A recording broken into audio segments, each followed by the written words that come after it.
Romans 3. Then what advantage has the Jew? Or what is the value of circumcision?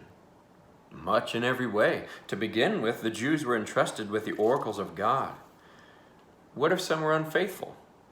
Does their faithlessness nullify the faithfulness of God? By no means. Let God be true, though every one were a liar, as it is written, that you may be justified in your words and prevail when you are judged. But if our unrighteousness serves to show the righteousness of God, what shall we say? That God is unrighteous to inflict wrath on us? I speak in a human way. By no means.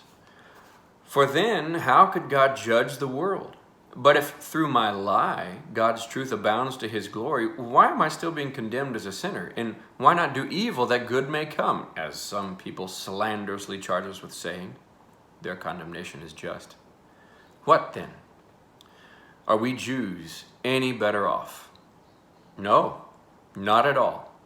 For we have already charged that all, both Jews and Greeks, are under sin, as it is written.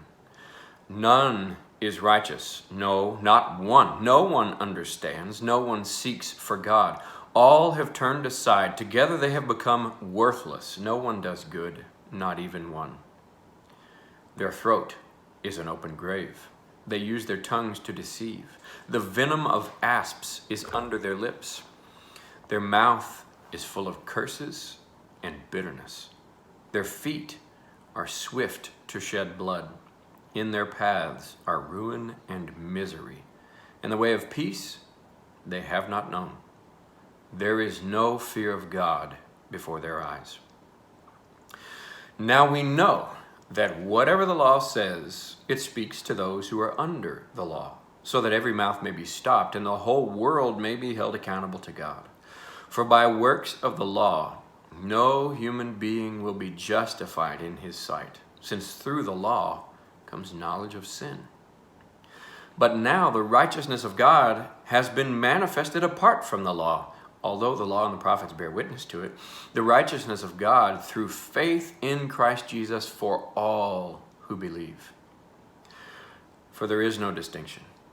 For all have sinned and fall short of the glory of God and are justified by his grace as a gift through the redemption that is in Christ Jesus, whom God put forward as a propitiation by his blood to be received by faith.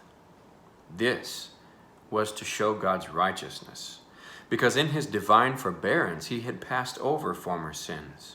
It was to show his righteousness at the present time, so that he might be just and the justifier of the one who has faith in Jesus. Then what becomes of our boasting? It is excluded. By what kind of law? By a law of works?